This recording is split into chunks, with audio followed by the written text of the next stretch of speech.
Boosie Badass is staring down federal prison time with whispers of his 2005 murder for money case sneaking back into the headlines.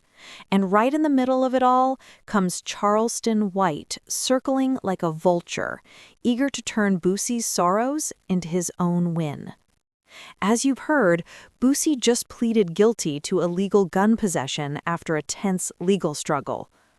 A lot of things this case has prohibited me from doing, traveling all throughout the world making, so I just want to get it over with, you know? Take my guilty plea. I'm ready to get over. He stated he was tired of battling. But that tiredness doesn't make him weak. It makes him strategic. The actual story here is Charleston White, a man who thrives on turmoil, taunting, and humiliation, watching every twist in Boosie's narrative like a vulture circling its prey, going, "So the question burning in everyone's mind, will Boosie keep his ground, or is Charleston ready to get the last laugh?" To understand why this tension is reaching a boiling point, you have to look at how Boosie has been holding up behind the scenes and how Charleston keeps finding ways to push him. As you guys probably know, Boosie Badass isn't the same fiery force we've seen blasting trolls or clapping back online. Throughout 2025, his social media has been showing fractures. Posts like that Instagram reel from May titled, "I Gotta Rest," make it plain he's running low on energy. While some fans see this as him expressing tiredness from his legal fights, it's also deeper than that. Boosie has diabetes, and taking care of his health has become a major priority. Resting and keeping grounded isn't only about court stress, it's about surviving and managing his body while the world watches. And the fans have been riding with him every step of the way. Ariana remarks, prayers, positive messages, filling his mentions. It's almost like a virtual lifeline, keeping him steady in the storm. But here's the deal, though. Even with all that support, Charleston White refuses to let the tension melt down. This isn't just trolling, it's psychological warfare. Every time Boosie breathes, Charleston seems to find a way to create chaos, pushing the idea that Boosie's vulnerabilities are fair game. Just a few weeks back, he went on Say Cheese and stated this about Boosie. Boosie recently pleaded guilty and he's facing up to 15. God fulfilled my prayers. Why? Why? Because I hoped for him to be found guilty. Y'all don't remember. Recall. I know I recall. I pray that contrasts Bowie leaning on faith and fans, while Charleston continually poking, prodding, and taunting. Sets the stage for something explosive. You can sense it building under the surface.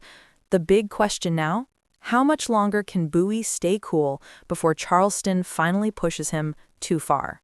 We've already seen Bowie on Vlad admitting that he heard Charleston's words. However, he downplayed them altogether.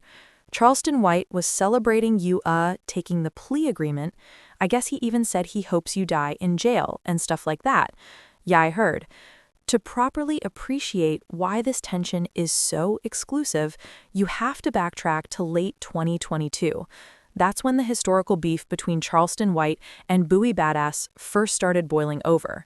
As you guys probably know, it all got off when Bowie came out against Kanye West's controversial White Lives Matter shirt at Paris Fashion Week. Bowie condemned it as demeaning to Black people, but Charleston flipped the script. Instead of agreeing with the outrage, Charleston went online criticizing Bowie, attacking him for even speaking out. That's when the cultural dispute escalated into a personal war. Why? Slap him for what? When you had a 15-year-old hitman hit murder Black people, who next? Bowie. From that point on, Charleston's approach has been unrelenting. He went after Bowie's family, particularly his son, Tootie Raw, and T.I.'s son, King Harris. He's gone beyond trash talk, publicly criticizing them, calling names, and even forecasting jail time. The stakes got high in 2023 when Charleston took credit for tipping off authorities, which apparently led to Tootie's arrest on drug and gun charges. He didn't simply rejoice privately, he made it public, laughing at the situation and mocking Bowie for the legal mess hitting his family. That's the kind of psychological pressure that's hard to ignore. Charleston's attacks didn't stop there. He's constantly pulled Bowie's health into the battle, insulting his diabetes, jokingly stating Bowie could be refused insulin or that his body might fail him under the pressure. Social media became a platform for countdowns, imitation prayers, and public taunts, all aimed to make Bowie feel trapped and under siege. Even with fans showering Bowie with support, Charleston has kept escalating, making it apparent he wants Bowie face the maximum sentence. Let's keep it 100. This feud isn't just about clout. It's personal psychological warfare designed to wear Bowie down and turn every setback into a spectacle. And Charleston's history illustrates why he's so effective at this. As a teenager, he testified in a juvenile case connected to the Michael Levy, going against a friend engaged in the crime. That maneuver, paired with his gang and juvenile detention background, reveals a lifelong pattern exploiting judicial procedures and social pressure to manipulate outcomes in his favor. It's not random trolling, this is calculated strategy. And Bowie's recent legal difficulties have simply given Charleston greater influence. But what did Bowie do to trigger CW so bad? Well, here it is. Bowie has been locked in a federal legal nightmare that's been dragging on for years now.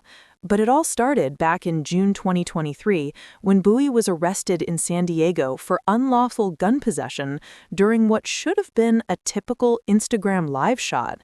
Police found 2 firearms in the truck, a Glock, and a secondhand pistol. And just like that, Bowie's world flipped upside down. Initial state accusations were dismissed in mid-2023, and for a moment, it looked like Bowie could finally breathe. But federal prosecutors weren't ready to let it go. They refiled identical accusations in federal court, putting Bowie back in the crosshairs. By July 2024, a federal judge even dismissed the case again, citing a Ninth Circuit court opinion that made punishing nonviolent criminals with gun possession unlawful. But the reprieve didn't last. The prosecutors quickly altered the case and brought it back, driving Bowie into another round of legal battles that depleted him mentally, physically, and emotionally. By mid-2025, the weight of years fighting the system began taking its toll. Bowie started leaning toward a plea deal, expressing tiredness on social media and making it apparent he wasn't about to keep spinning his wheels in court. In August 2025, he finally pleaded guilty to 1 count of illegal firearms possession, with the plea arrangement eliminating a second charge and proposing around 2 years in prison plus 3 years supervised release. He had consulted with his family and felt accepting the plea was the right decision, not a defeat, but a strategic choice to survive. His sentencing hearing is slated for later this year. Nobody knows, including Charleston White, if this legal conflict was Bowie's breaking point or just another chapter in his difficult story. But what we do know is that he's been cunning about this whole thing. While Charleston White has been loud, rowdy, and all over social media with his attacks, Bowie Badass has taken the total opposite path. Instead of shooting back, he's been practicing strategic silence. And this isn't about fear. It's about survival. Bowie has been sitting under the weight of federal allegations, and he understands that one false word might be twisted and thrown back at him in court. In his interview with Tony the Closer, Bowie made it plain clear he doesn't speak on certain subjects, since his opinions could literally be used against him legally. He doubled down on this approach in his Vlad TV sit-down, basically suggesting certain individuals just aren't worth battling with. And when you think about it, he's right. Why give Charleston more fodder when the man's whole livelihood is founded on poking the bear? By being quiet, Bowie is making sure he doesn't gift the feds a soundbite that may lengthen his prison time even further. Bowie understands he's in a vulnerable situation, and instead of letting Charleston lure him into another trap, he's choosing peace, restraint, Because Charleston White isn't just some random dude talking slick on the internet. This man has developed a platform with millions of followers across YouTube, Instagram, and beyond. He knows just how to manipulate the algorithm, and every time he mentions Boosie's name, it turns into a viral clip that spreads like wildfire. Charleston mastered the art of shock tactics. He'll drop outrageous statements, push boundaries, and escalate beefs until everyone's talking about him. We've seen it before with names like Aiden Ross, where he stirred up so much chaos that even Vlad had to jump in and comment on it. That's how deep his reach goes. He's not just clout chasing, he's dominating conversations in real time. But the hazardous aspect is this. Charleston doesn't care about burning bridges. He's already made statements so offensive that we can't even discuss about on the internet. This kind of stuff only fuels his reputation as someone who thrives off controversy, no matter how dark it gets. So when Charleston puts his spotlight on Bowie and starts mocking him, those remarks resonate across millions of screens, affecting how people could view Bowie's position. And let's not pretend like Bowie is a saint. That Marlo Mike thing that CW keeps bringing back up is real-life stuff. Bowie's darkest history was and forever will be the infamous 2005 murder-for-hire case. This wasn't some small-time charge. Heck, Boosie was accused of bribing 17-year-old Marlo Mike $2,800 to take down Terry Boyd in a Baton Rouge turf fight. That case saw Boosie languishing on death row, locked down in near solitary confinement with the state of Louisiana literally trying to end his life. The evidence comes from Marlo's jailhouse confessions, later recanted when he claimed authorities pressured and threatened him. Phone records led him to Boosie's studio before the murder, and even that tattoo he got thereafter, referencing Boosie, was utilized to construct a picture of a rapper-turned-mastermind. But the defense fought back, contending Mike was a rogue gunner inspired by other forces already engaged in several murders of his own and facing mental health struggles. After nearly 5 years behind bars, Boosie was acquitted in 2012. His lawyer demolished Marlo Mike's credibility. The jurors didn't buy the prosecution's argument, and Boosie walked free. But the shadow never truly left. That trial became one of the most infamous sagas in hip-hop history, a stain Charleston loves to drag up any time he wants to turn up the pressure. And that's where things get dangerous for Boosie. Every time Charleston resurrects those old accusations, it reignites public scrutiny, generates murmurs in the media, and drives people around him to question whether those ghosts from 2005 might still haunt him. Charleston's strategy of putting gasoline on fire that's already burning is heavy stuff. Speaking of Bowie's fate, while the plea deal he just took suggests around 2 years in prison, the reality is the federal gun charges he's facing carried up to 15 years max. That means the chance of a considerably lengthier sentence, 10 years or even worse, isn't completely off the table. Think about what that truly implies. 10 years locked up would remove Bowie away from his kids, his family, and his career at what should be prime years.